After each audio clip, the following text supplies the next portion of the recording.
5-minute penalty to Chicago, a game misconduct, and then Manson having words with Steven. And now Butcher gets into it. We're going to have a brawl, folks. Stand by.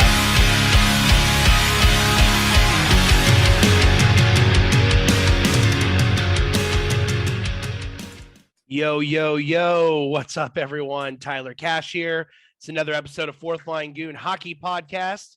Hanging out, just got off work. Made myself a cocktail. About to chat some hockey with my boy Tommy. How you doing, bud?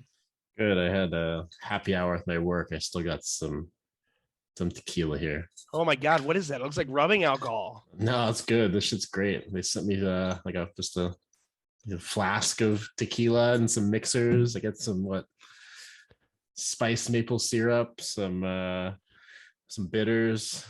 Okay, so it was like in a gift. Juice. It was in a gift basket. They didn't just like slide it under your cubicle or anything like that. Here you go. Nice. Nothing Nice. Like that, So no water for you tonight. There's some little bit of intoxication in your talk. a little buzz. Nothing too crazy. A little bit. So yeah, it's been a little bit of time. Obviously, last episode we chatted. We talked about my engagement and just announced that I got a little girl on the way in personal news. So huge news. I mean, it's just like, when's it end with you, dude? Got engaged. Now you got a baby on the way. It never fucking ends. Like, honestly, like when we were chatting with Andy in the Snapchat group, he was like, "What's your deal?"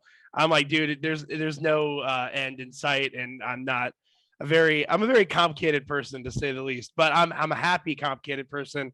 Very excited. We found out that it's a baby girl, super healthy, and everything's checking out. It's great. She's 3 months pregnant. She's gonna be a whale in the desert heat here in August because she's not due until the end of summer. So it's gonna be a rough one, but it's fun. We did like got her her own little Golden Knights jersey, and did the whole photo announcement. So it was fun. It's been a good couple of months, to say the least. Yeah, next thing you're gonna be like, oh yeah, I just practice with the Knights, no big deal. One of these days, that's what's next on the list. Yeah, I'm gonna go for that GM spot, honestly. Yeah. Yeah, man. But yeah, as far as hockey goes, we're celebrating quite an awesome achievement in the history of sports, not just hockey. 42 years ago today, the Miracle on Ice went down. If you guys have seen the movie Miracle, you know all about it. Team USA Olympic men's hockey team took out the Soviets in a deep upset, wound up winning 4-3. Oh man, great movie. Awesome movie, to say the least. So if you haven't seen it, you need to turn off this episode and turn that show on right now. But we always ask everyone when they're on the episode, we're interviewing them, what their favorite hockey movie is. And I'm a little disappointed. So far, Nate Schmidt has been the only one that said Miracle. What's your favorite part of that movie? I think classic, just like again. Again. The back skating for sure. Yeah. Yeah, that's great. And then homeboy goes, I play for Team USA. It's just a great moment. Like, that's great movie. I usually watch it around Christmas time. I don't know. It's technically a Christmas movie because they celebrate Christmas as a team and with the coach. So I don't know why I've always associated the two. It's still crazy that they took out Tretiak at the time. He's like the best goalie in the world, and like Team USA got him for 2 goals in the first, and the Russian coach benched him. Yeah, pulled him. Yeah, which is nuts. But either way, it was a hell of a time. I mean, before my time for sure. But have you ever gone back and watched it? Like not the movie, but like the game? I've watched I guess a synopsis of it or whatever, like a quick rundown. But yeah, I mean it's real interesting shit. I think it's cool how they took the audio directly from the game and put it in the movie. The "Do you believe in miracles" line, and like some of the calls were direct from the event. I mean, kind of gave some of that excitement and realism to the movie, I feel like. And it's hands down not only one of the best hockey movies of all time, but one of the best sports movies as far as I'm concerned. Agreed. So yeah, real life hockey that's going down right now. Jack Eichel has played his first 3 games with the Vegas Golden Knights. First game wasn't great. And second game, warmed up, he got an assist. And then that third game, he wound up pulling out 2 points. I think it was a goal and assist.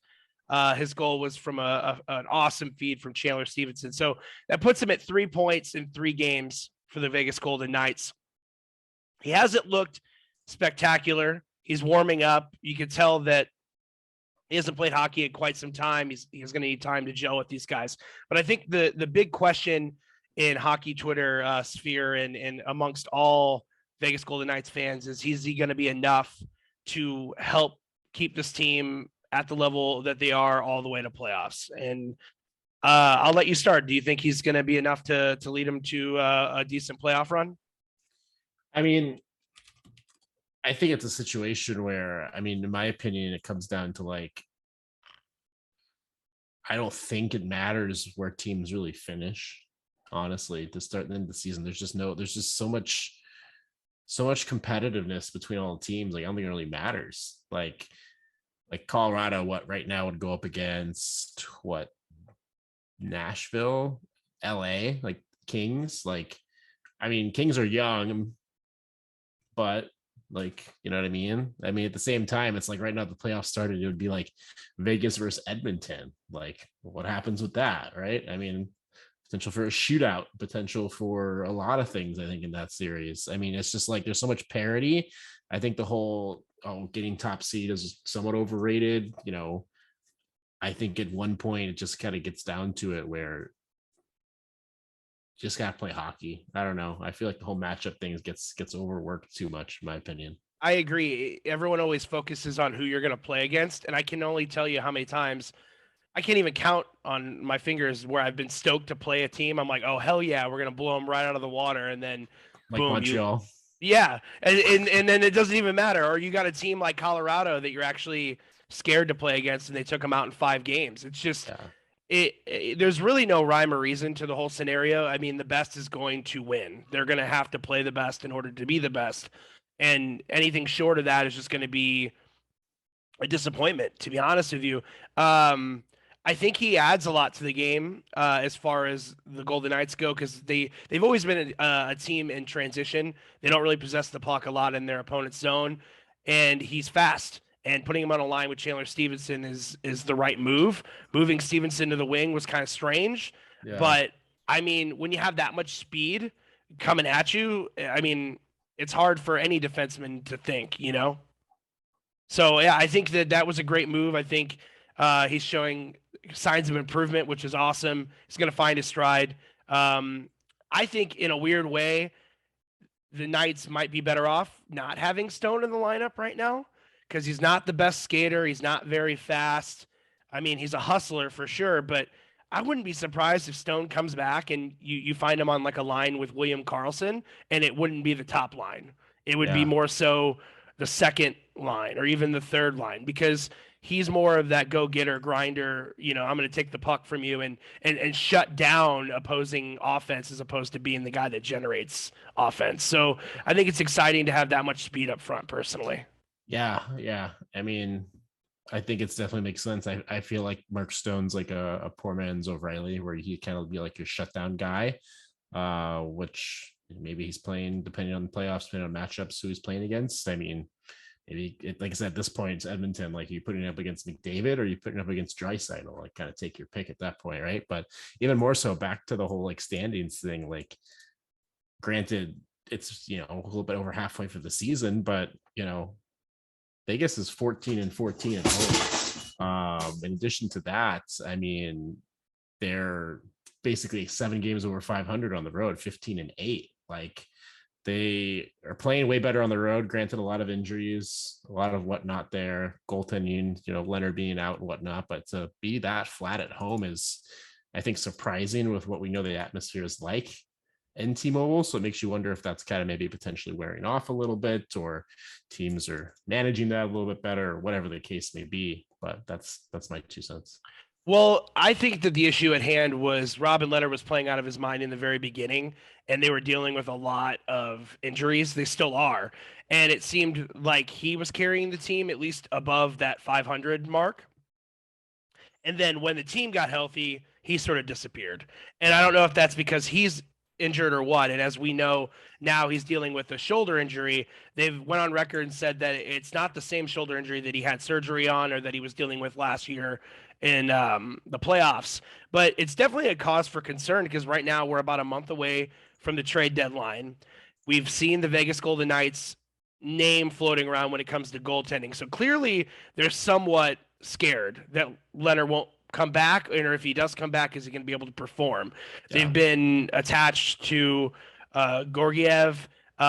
We've seen their name supposedly attached to bringing back Fleury, as we spoke about on the last episode. Right. That was debunked, but there's always some sort of truth to these rumors if they've started from something. It's not coming out of thin air. So there's clearly some concern as far as goaltending goes. But my interesting take on things is Laurent Brossoit, who has just been playing amazing, to be honest with you. For being a backup, he's 9-4-3. He's got a 2.70 goals against average. It's not amazing. In a .903 save percentage. I mean, yeah, those are backup numbers, but if you've watched these games, he's kind of standing on his head while this team's trying to find their chemistry. So what do? You know, if Leonard comes back, obviously it's his net. You're going to give him the chance, but if he's not 100%, playoffs come around, are you going to ride Brossoit, or are you going to, go out there and try to find another goaltender? I mean, you see what the Leafs did, right? I mean, they traded for Carter Hutton, and they basically just immediately loaned him back to the Coyotes AHL team.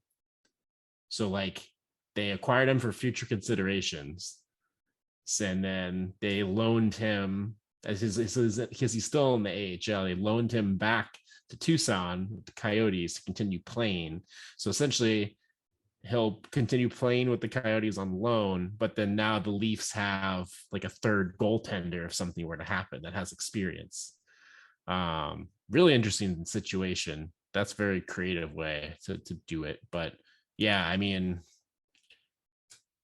it's like Husso, for example, going off, and he's had an okay, I think one of his okay last starts, and then Benner got his start tonight in Philly, where kind of everything started a few years back. He let in one goal, so it's like now he's back. So now it's like, what do you do? Do you 50-50? Do you make the guys earn the net? Like, what happens at that point? I feel like that's a potential same situation that can play out there in Vegas. Well, it's funny that you bring that up because I've seen a lot of conversation. I'm calling it bum killers. So these guys have awesome stats because they're playing bum teams and they're not really facing any true competition. And I saw a fan on Twitter argue, yeah, Husso is playing great, but he's also playing bums. And he hasn't really had any true challenges. And when he did, he's kind of shown some weaknesses. And didn't they wound up losing to the Habs recently, right? Which the Habs are, I guess, on a little bit of a tear. So that's, I guess, expected out of nowhere. I know they beat, last night. I think they beat 5-2 the Leafs. Yeah. I mean, they're pulling it together ever since St. Louis came in there and started coaching. But I don't know. It's a good thing to look at. Are they great hockey players, or are they just playing shitty teams? That's the real question. You look at it. I mean, he beat Toronto in Toronto. Obviously, lost to Montreal, beat Ottawa, beat Chicago, lost to Winnipeg, beat Calgary. Then it's Vancouver, Seattle, Nashville, Seattle, Washington. Yeah. I mean, Washington is a challenge, but all the other ones seem like a walk in the park, I mean, obviously it's NHL talent, right? I mean, the Predators are nothing to sneeze at either, for what it's worth. But I mean, he's been relatively consistent, still leads the league in goals against, second in save percentage. He started 18 games. So it's not like he's only started 5 games at the top of that leaderboard. But again, like I said, yeah, I mean, Bennington's the guy. He's supposed to be the guy for a long time. You have to give him a chance. And that's kind of what happened tonight in Philly, where the Blues kind of started everything, where Gloria was born and whatnot at that point. And he played well. Blues played like crap in the third. He kept him in it, and they ended up taking the W. So, I mean, granted, Philly is not a great team by any means, but if there's a mentally get right spot, I think it's having it come full circle in that sense for him. But again, that's where it gets to a point too, where it's like, if these next 2 weeks Bennington just goes off, like, is Husso expendable? Like, again, come back to that. Like, it's an interesting dynamic to think like we need to heavily consider thinking of trading our backup when I think most teams are going to be like, if we lose them, we lose them. You know what I mean? Well, it's interesting that you say that, and I guess if you wanted to apply it to what the Golden Knights are doing, is if Brossoit is playing amazing, do you keep Leonard on LTIR or until playoffs and just have him back up Brossoit? Or if Leonard comes back and he shows that it's his net again, kind of like you're saying, Benner could potentially as well, then what are you doing with Brossoit? It's this classic argument where you bring up no matter what, when the playoffs start, you're going to ride your hot hand, and then you're going to be sitting millions of dollars on the bench that you could be rostering. And that's my take. If Leonard's coming back, yep, and Brossoit is just going to be riding the pine pony, then potentially trade him to free up some of that cap space. I mean, personally, I think that they should, if Leonard's fighting a pretty serious injury, he should ride LTIR till the playoffs, back up Brossoit, and then now you have Leonard, Martinez, Stone, all these guys in LTIR. They could potentially go out there and they could pick up a Giroux or a Pavelski. They could go spend huge because your backup goaltender isn't going to do shit when come playoffs. Yeah, but to guarantee those guys going to be out another 2 months, and the NHL, they have to approve that. They're having doctors look at them. Like, oh yeah, gonna, put their integrity on the line. I think for situations like that. But I'm not saying Cap. Yeah. I'm not saying that Cap. I'm not accusing them of doing anything along those lines. I'm just saying if he's hurt, But I mean, I feel like goalies fight through shit more so because they know that they're needed. Like, how many times do you hear about goalies fighting through pulled groin or bad knees or injuries, and they're just like, fuck it. Like, they need me. I mean, I don't know that Tuukka Rask has played a season healthy and fucking foreseeable memory. I don't know. It's, to me, if Leonard's going, oh, I can do it, I would be like, man, don't push it. Especially if it's an injury involving that same shoulder. Brossoit's doing great. I mean, if you stack your team up front, in theory, you should probably win just as many games, regardless of who's in net. It's back to when we were dealing with Fleury Leonard.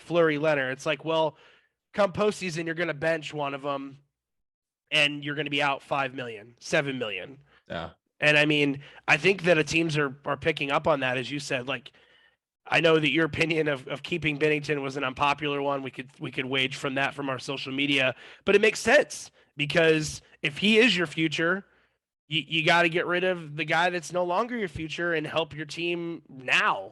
Help them win now. And as crazy as that sounds, the Blues are a contender right now, and they're not.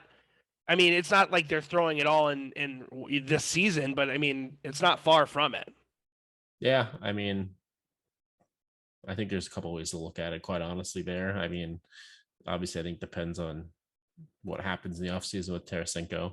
But either way, yeah, I mean, it'll be interesting to see what happens here, I think, over the next 2-3 weeks before trade deadline. And that's going to give a lot of insight into, obviously, the pressure GMs are going to have on needing to have a deep playoff run or needing to, trying to win it all to save their job or, whatever the case may be, which always happens, I feel like, to a degree. So, yeah, we will see what happens, I think, here over the next couple of years. Yeah. Yeah. A couple of years for Blues, I think a couple of years for Knights, but especially this season, the next month for trade deadline too. Well, the Blues are much younger than the Golden Knights. The Golden Knights are shit to get off the pot, and I think that they know that as well. And the owner saying he wants a cup in 6 years, he's not going to wait after that, and the team is too old. So make the moves now. They've shown that they're hungry enough to do stuff like that and make those crazy moves. So yeah, I wouldn't doubt if they pull something before the trade deadline. We have, another month until then. I'm sure we'll continue to discuss who's going to be sellers and who's going to be buyers as the playoff picture gets closer. What's up, everyone? Tyler Cash here from the Fourth Line Goon Hockey Podcast, interrupting this week's episode to talk about one of our amazing sponsors, Schlafly Brewing Company. A staple in the St. Louis community for 30 years now, they have 4 different brew pubs located all over the metropolitan area, including downtown St. Louis, Maplewood, St. Charles, and most recently they opened a location in Highland, Illinois. From stouts and porters to lagers and IPAs, when it comes to delicious and refreshing beers, Schlafly has got you covered. Their Just a Bit Hazy IPA is an easy drinking IPA that will hit stores this February alongside their highly sought after Tasmanian IPA. If you know me, you know I enjoy a good dark beer, and their coffee stout is among some of the best I've ever tasted. If you're looking for something just a bit lighter though, their white lager is crisp and clean, as it's unfiltered and perfect for the domestic beer drinker that would like to transition to drinking more craft beers.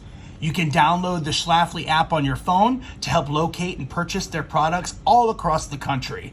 Be sure and follow them on Facebook and Instagram for constant new updates and information on all of their products. Schlafly beers are delicious and refreshing. Check them out, you won't regret it.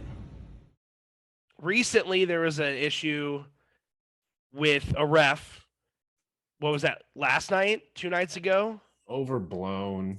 Okay, but let me explain it. Let me explain this. So the puck is dropped, and you could tell he's unhappy with something. I think it was the exchange. His stick might have gotten caught up a little bit in the face-off draw, and the other team wins the puck, and he sort of takes a hack. And he stops and looks. That's my thing. Before he takes the hack, it's not just off the draw. He's like clearly upset about how the draw went down. Slashes the ref in the knee area, shin area, I guess. And the ref doesn't even flinch. Game goes on as planned. And obviously that clip surfaces on the internet. People are starting to question why he got away with that. It's a zero tolerance policy when it comes to roughing referees. What's your take on it? I mean, shit happens. Like, you're trying to hit someone and you miss them. Like, you can't stop backswinging your stick. Even like, you're not trying to hit, like, especially a linesman. Like, why are you trying to hit a linesman? All he does is drop a puck and call icing and offsides. Like, come on. Like, I don't think anyone's trying to do that. Like, he just misses the guy, and that's what happens. And NHL did an investigation on it.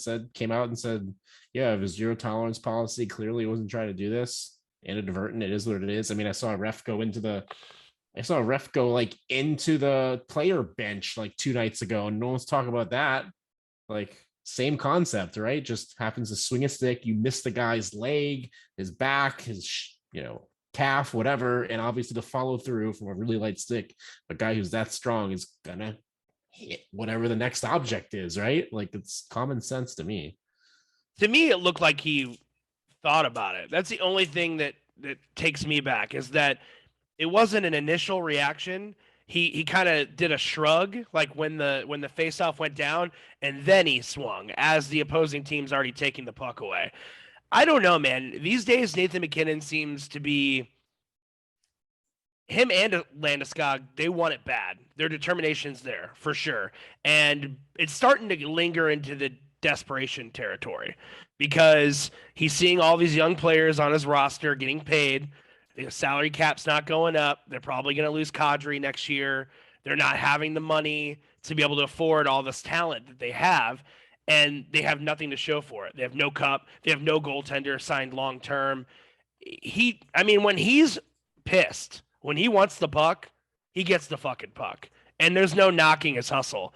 But there's some question as to what degree he cares about the other players and the personnel on the ice. And it seemed like there was some thought in there. I don't know. It didn't seem like it was in the heat of the moment. You could argue the guy comes over the center ice line, like on top of McKinnon's head, getting the puck, and he like pulls away.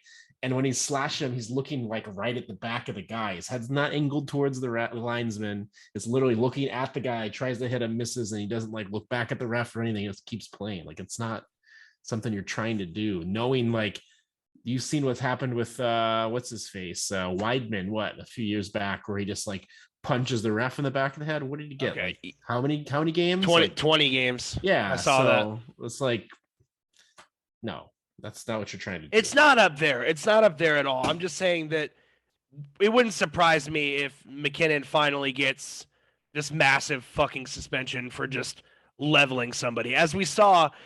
And I want to hear your take. I want to hear your completely unbiased take, because obviously mine's going to be biased. I'm a Golden Knights fan. Went to the game. I was physically there. I actually had amazing seats. Shout out to my buddy Nick for including me at center ice. We were like 9 rows up, which in Vegas, that's like $1 bajillion. So it was such an awesome setup. And he tries to outmuscle and outrace Nolan Patrick to the puck, and you can tell he gets kind of annoyed by it, throws an elbow, and it's not even the elbow that hits him. He kind of takes his hand and throws him back. Obviously, Nolan Patrick has got a horrible history with concussions. Finally is able to come back to the team. He was dealing with a concussion earlier this season, again even, or at least concussion symptoms. And I'm sure, Nate wasn't aware. I mean, he's aware of Nolan Patrick's existence for sure, but he probably wasn't thinking about that when he's fighting for the puck. But at the same time, that shit's dirty, man. And if Tom Wilson pulled that, or even Brad Marchand, that would be damn near suspension worthy. Definitely ejection from the game, potentially fines. I mean, all of that. And they didn't even, there was nothing there. They didn't even bat an eye. I mean, I'm like watching it like 4 or 5 times right now again, but like the way I see it is like, these guys are like going 15 miles an hour, coasting, and like, yeah, there's the puck. Yeah, there's battling going on. I think they both just miscalculate what's going on. Like, so instead of like, if you just look at an apparel, like skating side by side, like for whatever reason, Patrick is like starts leaning in, and as he starts leaning in, McKinnon starts to body, and then because he's leaning and turns, he gets his head instead of like maybe getting his chest or his, I guess, close shoulder. So it obviously looks way worse than it is. I mean, even watching McKinnon, like even on the reverse angle, like his eyes are like on the puck the entire time too. It's not like he's like looking at Patrick and then boom, goes to hit him. Like at the same time, yeah, I think it's a combination of like his personality and the way that he's kind of acted in the media and the way of like no snacks in the locker room type attitude bullshit.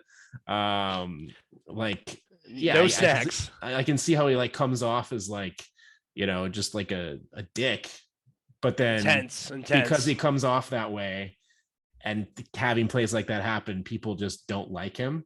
And like, again, it'd be one thing if like Patrick is in the corner and he like charges him head first, into the boards, or like turns around and just punches him right in the face, or like, throws a haymaker to the back of his head, or throws a hockey helmet directly at someone's face. No kidding. Which he's done. That's what I'm saying. He got off lightly for that too. I don't even think he was suspended for that. It was just a fine. And there's gonna be something, man. He's toting the line. That's all I'm saying. I'm not telling you that he was intentional for the Nolan Patrick hit fully. I'm not telling you he was fully intentional on hacking at that ref, but he's not paying enough attention to the game. He's paying attention to that rubber fucking disc and where it goes. And I mean, I respect the hustle, but at the same time, he's going to get frustrated one of these days and he's going to make the wrong move in the heat of the moment. Yeah. I mean, he got like he was a $5,000 suspension for tossing the helmet back at Garland. Okay. Granted, he literally tossed it. I mean, yeah, granted, you're not expecting someone to throw your helmet back at you. Brad Marchand would have gotten 6 games for that, and it. And that's, I don't think so. Oh, dude, throwing a helmet is like it's a bowling ball is a bit intense, but it's an underhand toss. I mean, dude's like, so it's like a softball. It's like a softball move. The dude's like 4'11". I mean, throwing it on his chest is throwing it at his head. Like, what are you gonna do? What Nathan McKinnon reminds me of was that move last year in the playoffs by Scheifele, when he just leveled that dude when he was trying to outskate him for I think they had an empty net. Yeah, that was a little different. Okay, but it's clearly Scheifele didn't mean to destroy the dude. He just wasn't thinking about his surroundings. He was only thinking about stopping the puck from entering their empty net. And I don't know, man. Like I said, McKinnon, he seems like he's an intense dude. He could probably benefit from maybe a happy ending, maybe a little massage and maybe some margaritas and some nachos instead of quinoa and fruit and veggies. I mean, I don't know. He needs to lighten up a little bit because his intensity it can be respected in a sense, but it's also going to be detrimental to not only his own mental health but his teammates. I mean, he can't go on like that forever. If they don't fucking win, especially this year after last year's post season exit interview where he's like, I don't even know what the fuck we're doing here. I mean, what's he gonna say? He's like, I really don't know what the fuck we're doing here. I mean, that's just the reality. The dude should lighten up a little bit. And while I don't think he's a horrible person or necessarily a dirty as fuck player like a Wilson or a Kadri, even it doesn't look good. I think he should play more on the lines of that lovable character, like the Crosby. He's always being compared to Crosby, and Crosby has been known to be a crybaby in the past, but he's definitely not been a shithead or an instigator. And I don't know. It's weird. What's funny is they train him, Marchand, and Crosby, and he's just like this weird bastard child of the two of them, where he's this mix of this dirty player that's just got so much talent and so much heart. It's wild. But I mean, personally, I'm not an Avs fan, but if he's the captain, right? Or is it Landeskog? I think Landeskog captain, no? Okay. Well, he's at least an A, and he's going to be the captain if he's not currently. He needs to be setting more of an example, personally. But listen up, goons. Gotta interrupt the podcast to talk about another one of our amazing sponsors, Shortside Co., a hockey apparel and accessory company. Established in 2020, Shortside is a Minnesota-based company with all 4 owners having a combined 25 years of professional hockey experience. All of their tape is made in the USA, tested and certified by NHL players, including Nate Schmidt. We had him on the podcast, so if you haven't listened to that episode, go back and check it out. He's a beauty. All of their products are created by players, for players. Going shortside is a lifestyle. But why go shortside? Well, scoring goals is their passion. There are many variables that come into play in order to score a goal high on the short side, but it all starts with a perfectly executed tape job.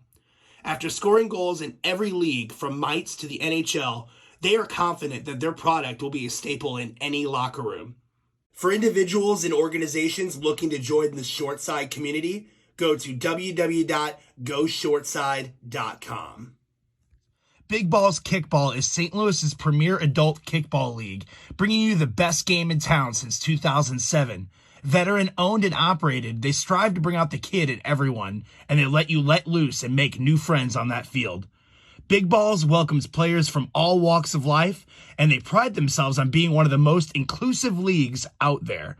If that's not enough, they also offer Big Balls apparel. That's right, they sell clothing, all that stuff, and it's rad. Me and Tommy have some. We've been rocking them. They go back with the retro designs, back to the 90s, back to your childhood, all of that. So be sure to go and check out Big Balls Kickball at www.stlbigballs.com.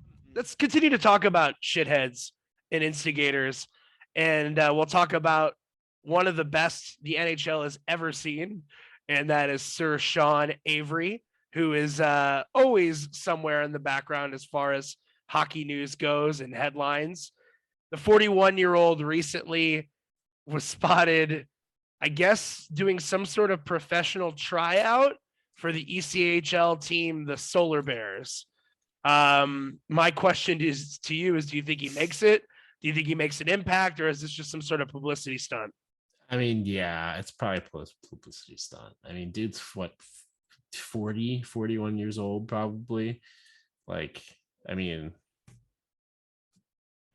yeah, that's all I got really to say about it. I mean, hockey market, I don't know much about the market, but it's like, hockey market, like, what, Florida, right? The Orlando Solar Bears, yeah, or whatever. Solar Bears, yeah. Like, amazing jerseys, by the way. Yeah, so sick. Sell some extra tickets, build up some hype. I don't know. I mean, dude, what? He hasn't played pro hockey in literally a decade, more than a decade. It was like about a decade, like 2012. So, I mean, if it was like something where it was like, I don't know what's a good example.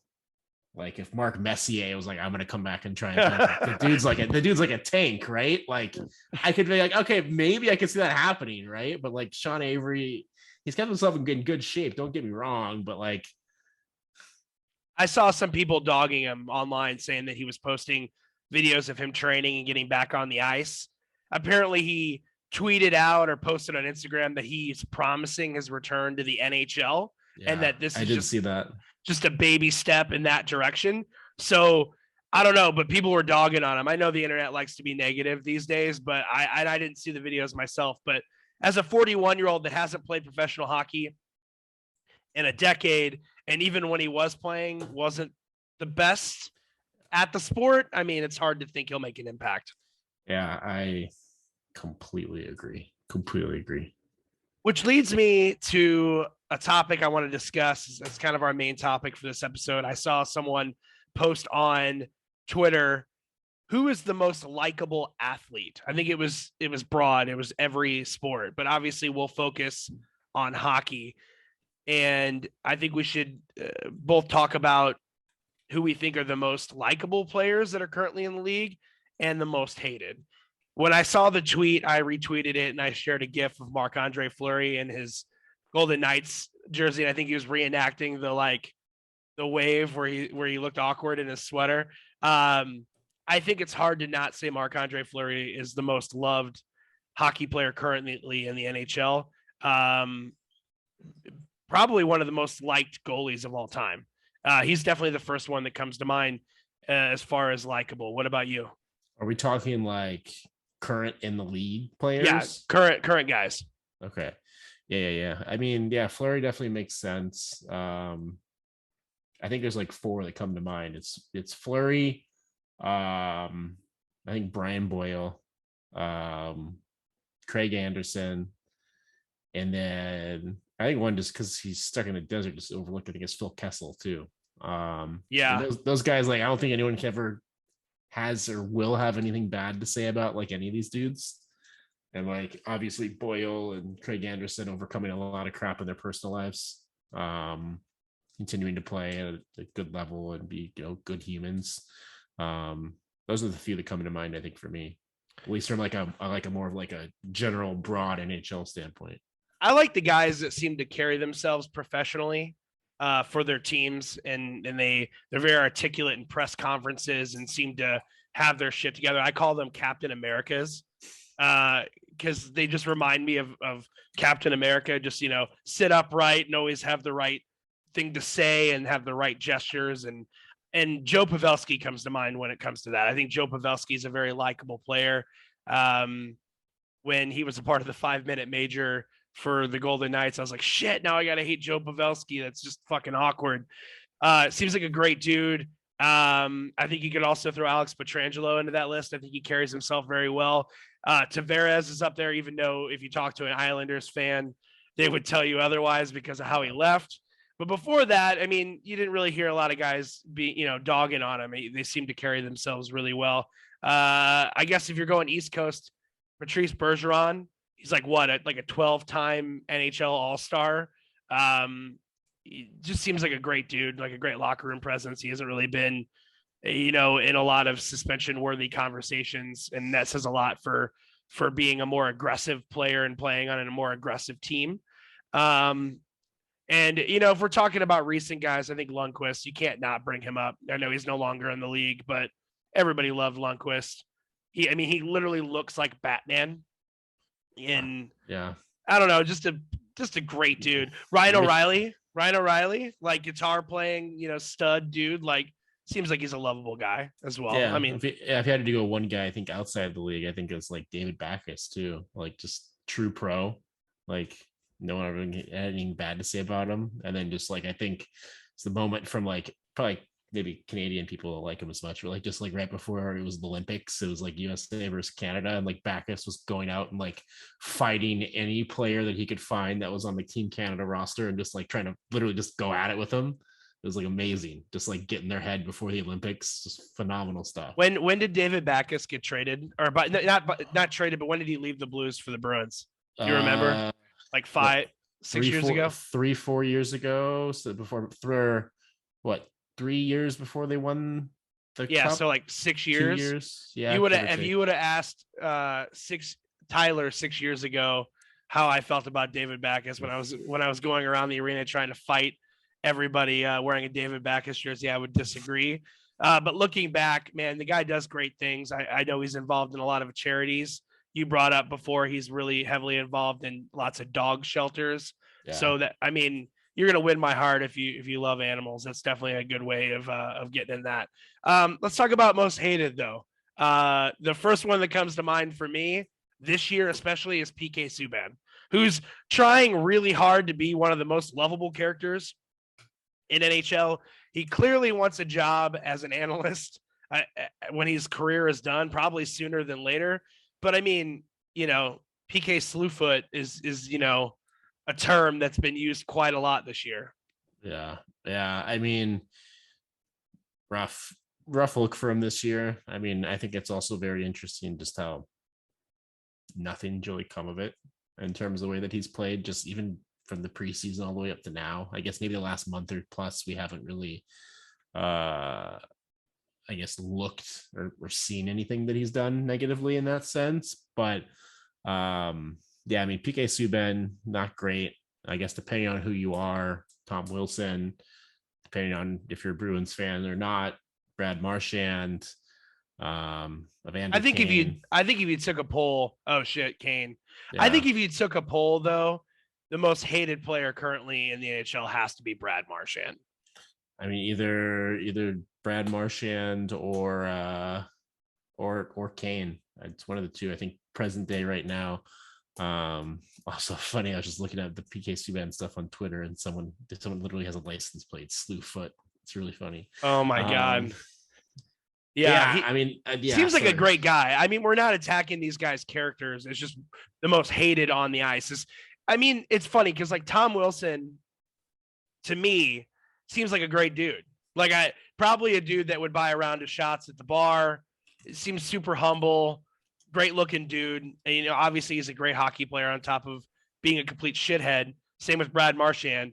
But there's something between, I look at Tom Wilson and I look at Brad Marchand and I'm like, I want to punch one of you in the face, and your name is not Tom Wilson. Like Brad Marchand just doesn't look like a very approachable dude. He looks like he's got short man syndrome. He might be a great dude and he might contribute to awesome charities and do great things in his community. We're just talking strictly. What's that scene from Step Brothers? He's like, yeah, I mean, if you could just do something about your face, like if you could just, I just want to punch it. I just want to punch you right in the face. That's what I think of when I think of Brad Marchand. But that's some good ones. I mean, I can't really think of if I'm just going to Google hated NHL players. I'm sure you might have done the same. What comes up? Oh, Sean Avery. Well, under Sidney Crosby. See, but that's the thing, is people hate on him because he's good. And we're not going to count that, because hating on a player because they're not on your team simply because they're good is a bit much. I mean, I guess people complain about him being, a crybaby of sorts. These are all guys that are no longer in the league. Bertuzzi, Pronger, Domi. Oh, Brendan. We can talk about Brendan Lemieux. I mean, I don't know that he's got really. People aren't the biggest fan of him these days, biting people and whatnot. Throw in Tony DeAngelo too.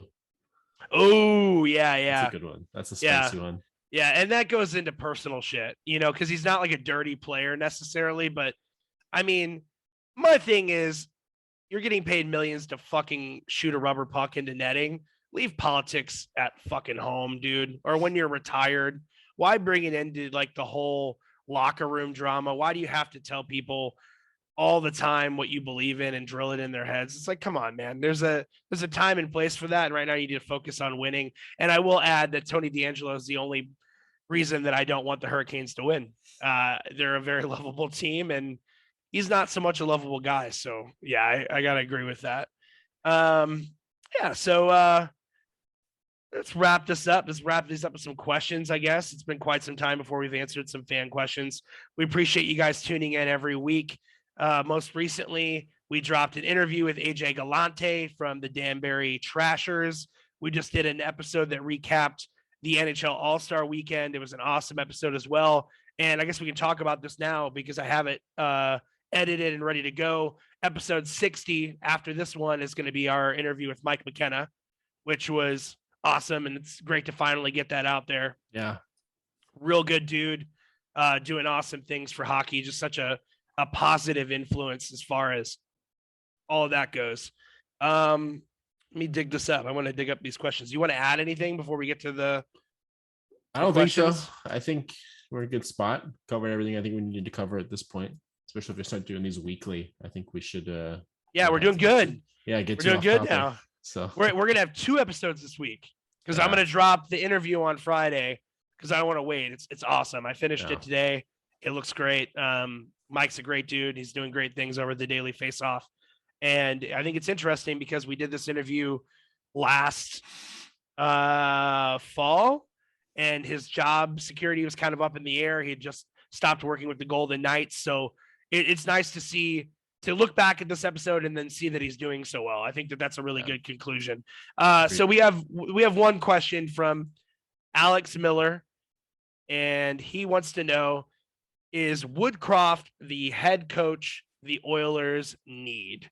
Do we think that would be the impact that team needs to be a contender finally? I'll let you go ahead and answer that. I mean, honestly, I don't like his. I think this is his first stint actually as a head coach. No, could be wrong. I'm not positive. I know that we learned that was it St. Louis. He only coached Pee-wees prior to coaching for the Habs. So I mean, anything is on the table. I think so. Yeah, I think he was head coach of AHL team for a bit, and then ended up being ended up at the Oilers, I think, and took over the job there. I think so he is basically he has been the head coach of the AHL team for the Oilers for the past 5 years. Okay, and now he's taking over, right? Which and makes sense. So he's got a history with some of the younger guys. I saw that. So that's I think what makes sense. I mean, I think it makes sense in the short term. You have a more younger coach who has a more, I guess, voice in the room that can relate to the guys a little bit more. Similar to kind of like a Berube type thing. I feel like where being a bit younger, you understand everything doesn't need to be the way it was in the 90s and 2000s and whatnot. So I think it makes sense. I mean, I think it's a little bit different than like say the Canucks when they got Bruce Boudreau and like went on a little bit of a run and then it was absolutely the wheels have fallen off. I just having someone you've played for before that, you know, either going to trust or not, I think is huge. I think it's one of those things where it's like, you know, maybe Connor McDavid doesn't have a good relationship with him, right? But again, a lot of these other guys that have come up, you know, do, and I think that definitely helps in a sense. So I think it makes sense because I don't necessarily think the issue with the Oilers has always been like their star players. I think it's been their supporting cast. So I think that's a good way to get a different voice in the room to keep them engaged, hopefully. And maybe they can finally go on that deep playoff run they've all been hoping for the last like 5 years. I don't see it. I don't believe in it. My thing is it's not a coaching problem because they've been through. Connor McDavid has been through 3 coaches himself. They said that Ryan Nugent-Hopkins had been through 11 or 12 in the 13 years he had been in the league. I mean, my thing with the Oilers is it's clearly a front office problem. I mean, they have a hard time holding on to the guys long enough to develop them properly. And their team just seems to fall apart no matter what kind of talent they have. Yeah, a good coach can at least change that to make you more of a winning team, but it's definitely not going to make you a full-on contender. And yeah, that's a move in the right direction, but I think they did that out of desperation because they're going to fire the GM next. If they don't make playoffs or if it's a first-round exit like ass beating like that while you have Leon Draisaitl and Connor fucking McDavid, and let's say even Mike Smith winds up showing up and being a decent goaltender, and they still wind up losing it, yeah, they're going to dismantle that front office, and that's where it's going to really start to see the changing. Yeah, I think how long has McDavid been in the league now? 5, 6 years? 6 or 7. Maybe around that. I think it's been, if that's the case, 15, 16. So he's been through what? At least three voices, coaches. This would be his fourth. Yeah. Yeah, three coaches. Totally forgot. Ken Hitchcock went there for that year. That's nuts. Wild. They actually had a losing record with them. That's funny. Either way. I mean, they just seem like a dumpster fire, man. The organization, like all the way from the top to the bottom, has really not ran shit right in quite some time. So I think it was a desperation move. Firing the coach. Let's hope that they catch a little bit of a spark and they make it to the second round, and then the GM could keep his job for like another year or so. But in hindsight, they're gonna have to dismantle the front office and start from scratch, and hope that your superstars are patient with you.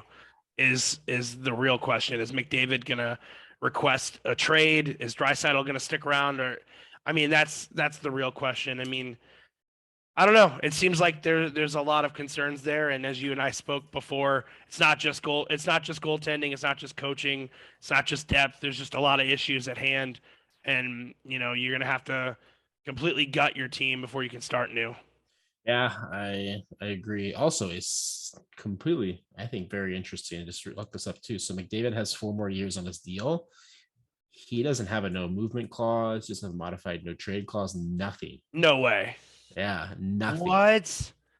I mean, obviously with a cap hit that big, it's but it's McJesus you're talking here, dude. It's got nothing. Someone will give off their firstborn and a pint of their own blood. Same with Draisaitl. No trade, no modified, no trade, no. Meanwhile, Nugent Hopkins has a full no move. I'm pretty sure. And Zach Hyman, like, wow. How's that? I don't understand it. Technically, Evander Kane has a no movement clause. Yes, he does. Yeah, I saw that for the year. Yeah, which is so shitty because it's like, come on, like they're not going to move you at trade deadline if they don't have a playoff spot. Then that just fucks you, right? What are you fucking doing? So yeah, thank you guys so much for tuning in. We really appreciate it. fourthlinegoon.com. You can find us on Twitter and Instagram and TikTok. I try to post on TikTok. We don't talk about this a lot, but I get flagged all the time for violence. What a fucking pussy ass platform where I can't even put hockey fights on there, but we can basically see a camel toe of a 19-year-old shaking her fucking ass at the camera. I mean, the fuck is that about? I mean, I don't know. Yeah. So check out our YouTube, subscribe to our YouTube. I've been really pushing that and trying to upload these fights to that. So if you guys could do that, that would be great. And tune in next week. It looks like we're going to have 2 episodes this week. Check out the episode with Mike McKenna this Friday. And we'll see you next Wednesday. We're going to record these every Tuesday, drop them the next day. And if I say it out loud, that holds us accountable, right? Yeah, so exactly. Awesome. On the record. Well, cheers, everybody. Later, guys.